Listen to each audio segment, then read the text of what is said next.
Today, we have to review Acana dog food. Now, if this is anything like the other time we reviewed Acana, we're gonna get some hate mail afterwards. And honestly, in the almost 2 years we've been running this channel, those are the only videos we've ever received negative comments on are reviews of Acana.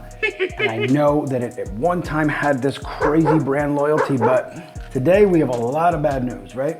So first of all, here's the thing. At one time, many years ago, Acana was actually a pretty decent dog food. Very overpriced, but the quality wasn't terrible. However, especially for seniors, you should know that in 2023, Acana and its sister product Origin, which is also an enormous disappointment, were sold to the big conglomerate Mars. Yes, the same people who make Snickers bars and M&Ms and all kind of junk food also make a lot of dog food. They are one of the largest dog food companies, pet food companies in the world, and Acana sold out. Now, we can't put all our blame on Mars because before they took over, an investment firm actually came in and was starting to run the show at Acana, and as one online retailer said, they actually started pulling it from their shelves both in store and online because the quality took such a nosedive.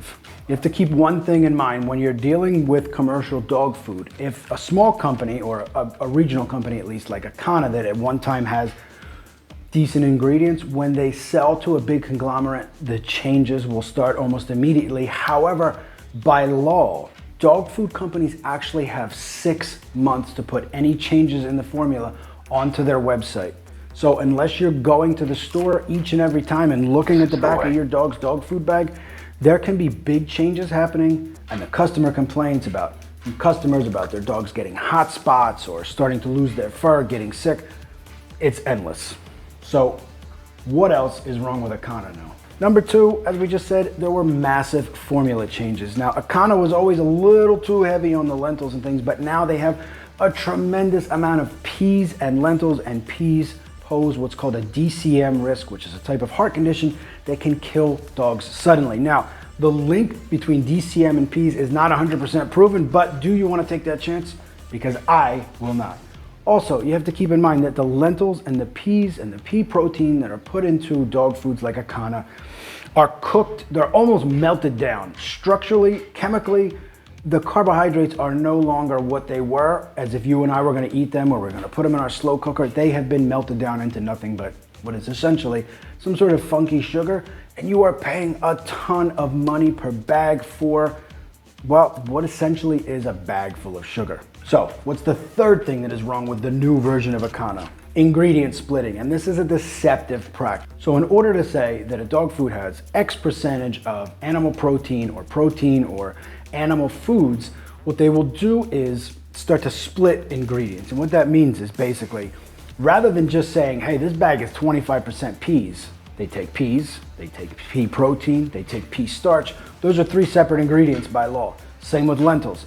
You got red lentils, yellow lentils, orange lentils, green peas, yellow peas. These are all the same category of food, but they are allowed to list them separately so that the bag does not become, oh, this bag is 50 or 60% carbohydrates, or this bag is 30% peas and legumes. It is a way to trick the consumers, you, the dog parent, and it is extremely deceptive. What about number 4? What's the fourth big problem? Number 4, as we just said, a lot of the bag that you are buying, the bag that costs 80, 90, 100 euro, over $100 US, is sugar. A lot of it is sugar. In fact, sometimes it can be up to 26 or as high as 35+% carbohydrates in sugar in that bag. It's simple. If you want to figure out how much actual carbohydrate is in the dog food, just take the protein, the fat, fiber, the moisture, and the ash, add them up. What's the number? How much is that from 100? That's how many carbohydrates. Now, dog food companies are not required to list this number. That's why you will never see a dog food that says 25% sugar, 30% carbs. And Acana, which was always sold as this sort of grain-free formula, this lower carb dog food, as you can see, some of them are 26, 30, 32, 35+% carbohydrates and sugar. Now, even if you're not a keto diet follower like us, it doesn't matter because too many carbohydrates, especially for older dogs, are going to cause problems with their joints, with their brains, with their internal organs, may even feed to certain types of cancers. There's really no reason for it. Sugar is extremely inflammatory to dogs, Give it the boot. And this is one of the biggest reasons why the new Acana has completely flopped. And the fifth big reason that Acana is awful now, too many meals. What does that mean? Meals sound good, right? Salmon meal, beef meal, duck meal, chicken meal, sounds great, right? What actually are meals? Well, they take a bunch of the crap that nobody wants that cannot be given to humans. They take beaks and feathers, tendons, basically whatever falls through the grate and cannot be used is then taken and melted down, then dried out into a brown powder, and eventually pressed into these tiny little discs that are completely dehydrated, devoid of any life, of any of the nutrition that was originally in that food, and then put directly into your dog's mouth. Even in their salmon recipe, you have 2 fish meals after the first ingredient, which is salmon, that's great. Then you got 2 fish meals and a bunch of lentils and peas. Really overpriced dog food for something that could potentially shorten your dog's life. And the last reason why Acana is the no buy for us here, the omega-3 debacle. Now, you take a food that is a salmon dog food and you find out that there are less than 0.2% EPA DHA and that there are double the amount of omega-6s to omega-3s. How this happens with a fish-based food is absolutely ridiculous. It is impossible to even ponder, other than they are adding meals and other things in that are not omega-3 heavy. If you have salmon, and there are 3 fish, even though 2 of them are meals, in their salmon food recipe, you should have a preponderance of omega-3s, yet there's double the amount of inflammatory omega-6s. So, what do you think? Skip the Acana.